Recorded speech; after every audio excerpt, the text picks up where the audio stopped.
Cancer. This is your January 2025 soul story. If you have a sun rising or your moon is in the sign, this is your reading. Welcome to a new year and welcome to my channel. It's Romy. We are going to open up this month with the energy of the lovers for you. And I think, the question that you're asking yourself in January is, does this align with the life that I want to live? Am I doing what's right for me or what's right for them? You're definitely presented with a choice through the course of this month, and supportively in the beginning part of January we've got an awful lot of water energy coming through. Now on the 2nd, Vesta, asteroid goddess, shifts into Scorpio. Here she's holding space for some really powerful transformational healing, and she's incredibly fixated on what needs to be done. And part of the conversation that's happening, the dialogue between you and yourself, is how have I emotionally handled situations? We've got Venus then shifting into Pisces on the 3rd. Interesting, again, to evaluate whether you are still in love with something, whether there is more room to grow, or in fact you are looking to explore new dreams, new possibilities. And then Mars retrograde in Leo shifts into your sign Cancer on the 6th. And, you're looking for resolution through that season and cycle. And, the choices that come about may feel like they've got some external interference. There could be things that are unresolved around you and that keep trying to distract you or take you away from the thing that really matters. What I feel is going to help you is to find a sense of appreciation for where you are. And there's one big promise, I think, that you're making to yourself, and perhaps that one promise becomes the foundation for everything moving forward. Now, the full moon is going to be in your sign on the 13th, so that build up in the first couple of weeks, even though it feels incredibly sensitive, it's like you're swimming in an ocean that you understand the waters. You've sort of been here before. There's a sense of power that can come through a revisitation of something that, you understand intimately. Now, maybe it's not ideal, and maybe there are parts of the conditions that you're going through right now that need to be addressed. Nonetheless, I think that the realization that comes with the power of that full moon is absolutely helping you to release something. We've got the energy of the Hermit because the answers reside inwardly. 2 powerful major arcanas opening up your year. So a choice to be made, an inner reflection to come to the correct conclusion for you.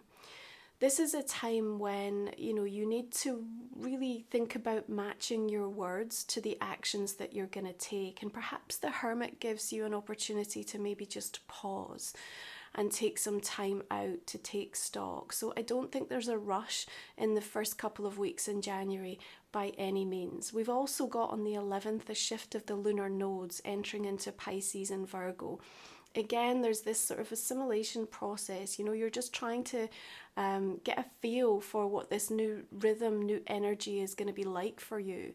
2025 is going to be an intense, dynamic, at times very erratic energy. And so the way in which you can find that groundedness for yourself is going to be incredibly important. I think there's also this moment of trying to figure out if you can find joy in the setbacks. And, that's not always the easiest thing to do, right?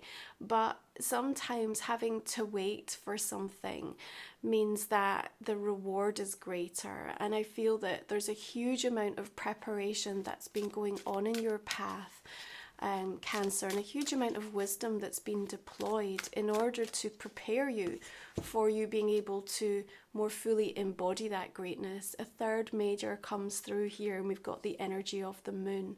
Again, it's something that I feel in and around that full moon in your sign on the 13th. There's such an important moment of self-awareness that lands for you. And it's personal, right? It won't make sense to anyone else. It's about you. It's about your journey. And, I think that what comes from that is the strength and the courage and the bravery to really do what you know needs to be done and to do right by you. because we can't keep living a life for other people. And yes, sometimes the uprootedness of putting ourselves first, or prioritizing, or needing to put a boundary in place, or any of the choices and decisions that we know will have a greater impact, not just on us but on those around us, we can grapple with for so long that we end up in an inertia and not actually doing anything to take that choice, to take that next step. But Mars retrograde in your sign helps you to have the pause before the action. And as I said, considering how you've emotionally handled situations, especially conflict, right, is going to help you to come to terms with something so that you find a deeper sense of resolution and closure. Remember, calm is felt in the body, Cancer. So what are the things in the month of January that are going to help support you feeling calmer in your nervous system, enabling you to actually think more clearly and hear more about the signs and the messages that are coming through to help you in what the next step's going to be. Now, the Six of Cups says that, there's something that you're looking back on, I think still with a little bit of confusion. Maybe it's connected into a relationship or something that you were really passionate about, that you made a commitment to, you were devoted and intentional with regards to, and yet the Hermit suggests that there's some sort of withdrawal, or stepping away, or some quietness, some solitude that's going on in reflection, and that's kind of forcing you in a way, I think, to come to terms and sort of really pore over the details of things, and that's going to be super helpful for you. It might feel slightly uncomfortable, but nonetheless, I think it helps you connect some dots and then again come to this profound sort of conclusion for yourself. Now, it feels to me that there's a real marked shift in terms of January between prior to that full moon and how you feel afterwards. Huge sort of clearing, cathartic energy that takes place for you from the 13th, 14th, 15th, and it just kind of feels like you step into a very different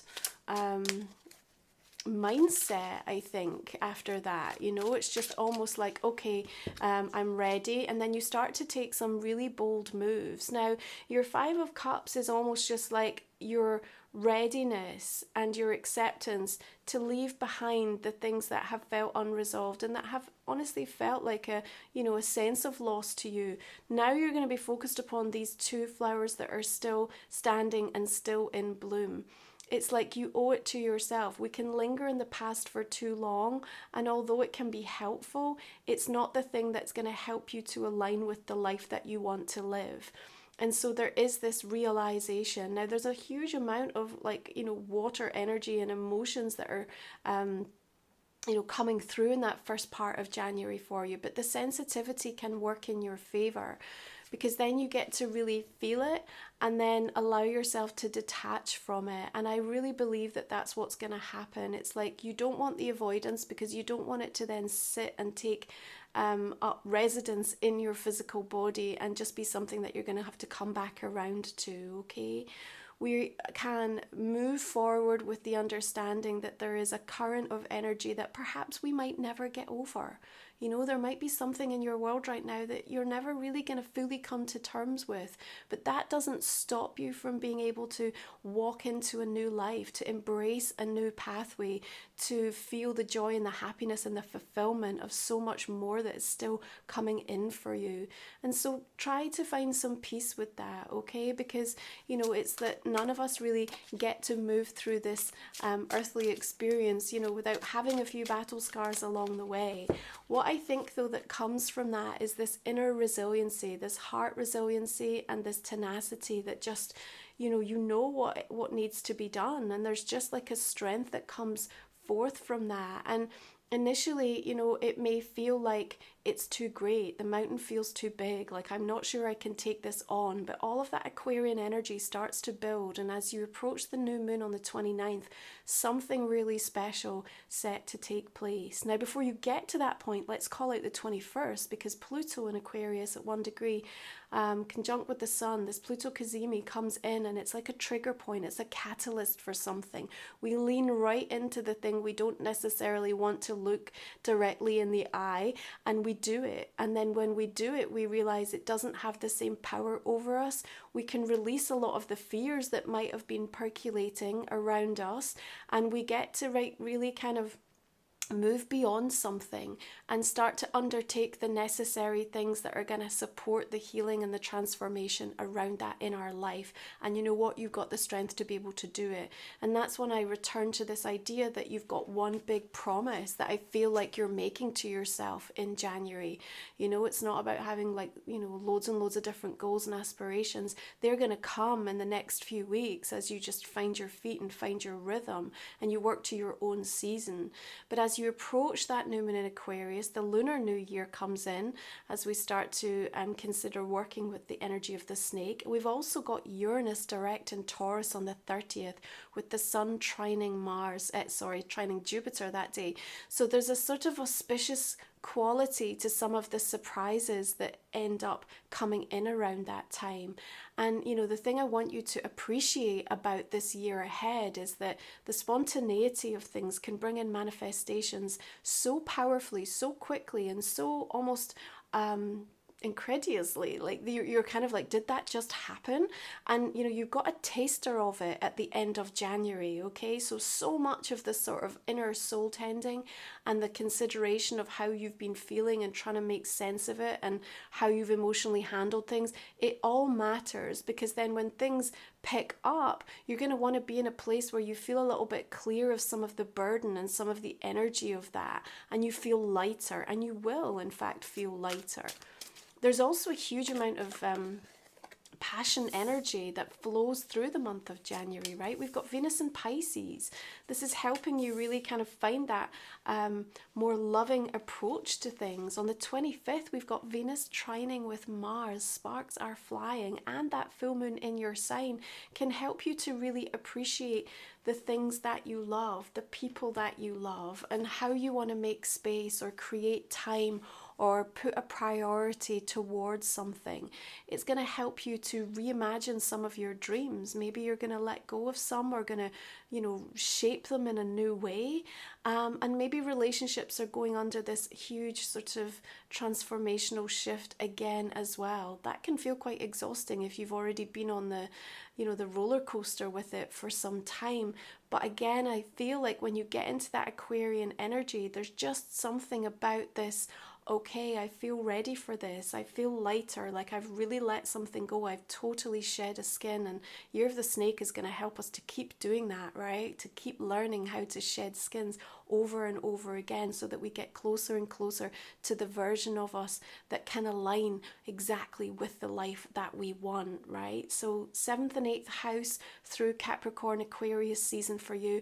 Big emphasis around the mirroring energy of how other people in your life impact you, affect you, call things out, bring out the best in you, and shifts and changes in terms of the type of conversations and the type of people you're going to be wanting to connect to. Big resolve to not have to go through something again, because you've learnt the lesson, and you learnt it so significantly this time over that you just promise yourself, you make that statement, and you will keep to it, that never again, like this is it, like there's something fundamentally rewired in me that means that from this point forth everything changes. And I believe that that's what happens. So our last 3 cards we're going to look at in the extended version of the reading. You can join me there with the link underneath, and we're going to talk for another 25 minutes or so. We'll also look at a relationship and a personal question for you, so I hope you'll take the time to tune in with me.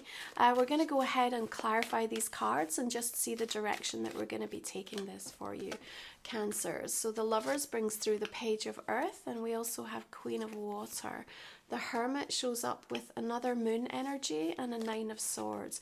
There is a little bit of anxiety and stress sort of coming through. I think, you know, often with that Mars retrograde in Cancer, you know, everyone's sort of simmering with their emotions and how they feel beneath the surface. And so sometimes there can be a very indirect scenario that's sort of playing out, and, you know, it's down to you, I think, to be honest with yourself first and foremost, and then to be able to look at things directly and to kind of deal with them. And I do believe as you get towards the full moon, that's going to happen, okay?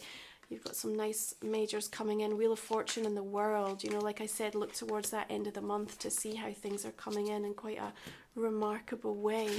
Oh, we have Life Soul Vision, which is my own oracle deck. So you can find this along with my other sacred titles, my new journal, which was shipping out all through the holiday season. If you received one, let me know how you're getting on with it. This is the soul companion that you need to help you move through this year and beyond.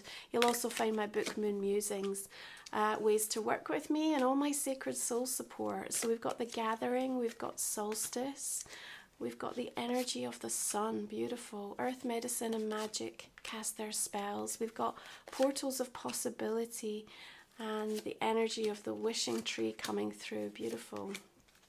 Okay, so let's have a look at the unicorn oracle, which is definitely full of energy this morning.